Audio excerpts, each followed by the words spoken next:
Hürmetli vatandaş, bugünkü leksiyalarımızı başlayımız. Leksiyada sınavacı Rozi. Washington'da sizdeyimiz. Bugün İslah 2022 yıl 5. ayının 9. günü.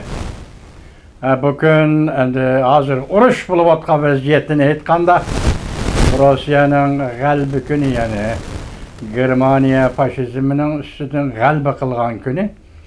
Şundaqla galbi kılgan bir devlet bugün Ukrayna tecavüz kılgan, tecavüzçü aylangan. Münasebet leksiyat toxtuluk şeyler sözleyimiz vatandaş, vaziyet doğrusu gap kılsak mındaq. Xas haber. Prezident Joe Biden, xas haber. Prezident Joe Biden avval Vladimir Putin'in siyasi hakimiyetini yoktudu.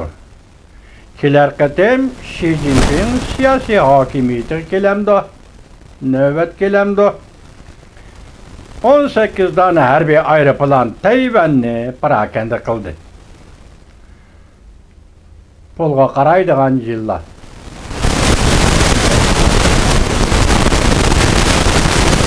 Yana bir xabar. 5. ayının 9. günü Amerika ovozning xabari. Amerika'nın birinci hanımı Joe Biden Analar bayrami günü tuyuqsiz Ukraynani ziyorat qilib, Ukraynanın birinci hanımı Olena Zelenskiga gul taqdim qildi. Vaziyetning yana biri vatandaş Xalq gazeti, Azatlık Armiya gazeti Xi Jinpingni tashviq qilishning darajasini tushirdi. Markaziy televiziya stansiyasi Xi Jinpingga atab tahsis qilgan maxsus stonni amaldan qoldirdi. Jansinci 5. ayının 8. günü yotib. Rossiyada Qizil maydonda harbiy parad o'tkazildi. Yana bir xabar. Vladimir Putin duduqlab qoldi. Hayotlik kuchi oxirlashdi. 5. ayının 9. günü canının nazarı yutib. Vaziyet mana shu, hurmatli vatandaş. Endilikda kelaylik mavzumunda. Ukrayna urushi echtqi bo'ldi. Qo'shni davlatlarning ikki maydon so'rin tuzganligi jungiga qarab kelayotgan ish deb qaraldi. Mavzuli xabar 5. ayının 5. günü Amerika ovozining Xitoy til programmasi e'lon qilindi. Xabar mundaq boshlandi. Angliya vaziri Boris Johnson 5. ayının 5. günü 2022 yıl Londonda Angliyaga ziyoratga kelgan Yaponiya vaziri Kishida bilan suhbat o'tkazdi. Angliya Yevropa ittifoqidan chiqib ketgandan keyin endi Tinch okeani rayoni davlatlari bilan munosabatlarni chunqurlashtirishni ilgari surishga boshladi. Növbətdə Angliya bilan Yaponiyaning nəhayət zor müdafiə kelişimi imzalaydiganligi mo'ljallanmoqda. Angliya hökuməti 5. ayının 5. günü mundaq e'lon qildi.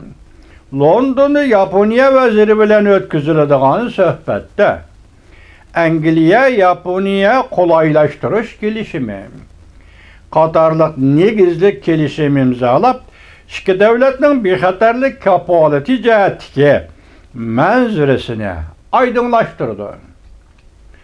Bu kelishimda mundaq belgilandi.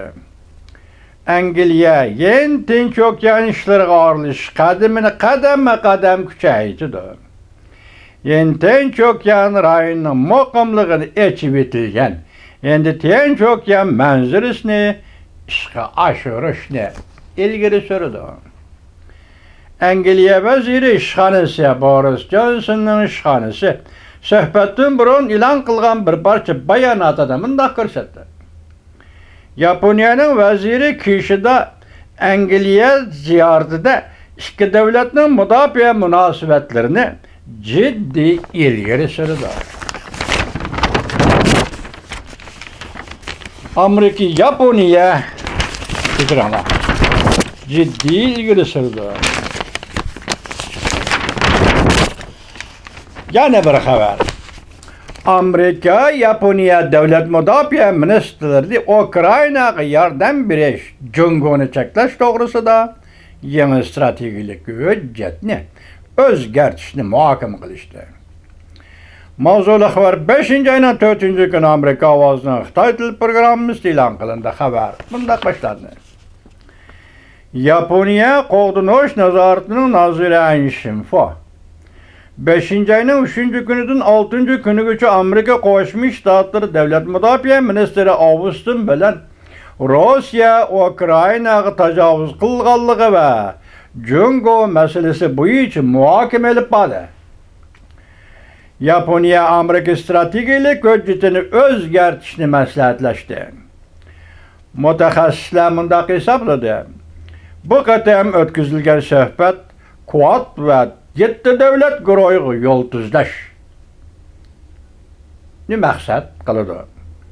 Amerika Yaponiyaning Ukraynaga yordam berishini kuchaytirishga haydakchilik qiladi.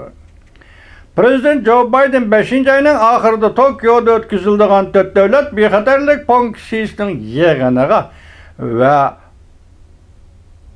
Quadning ishtirok qatnashdi. Quad degani emas. Asıl 4 davlat kongressiydi. Bunun Angliya qo'shilganda 5 davlat shunaqa deyman. 5 davlat kongressiysi.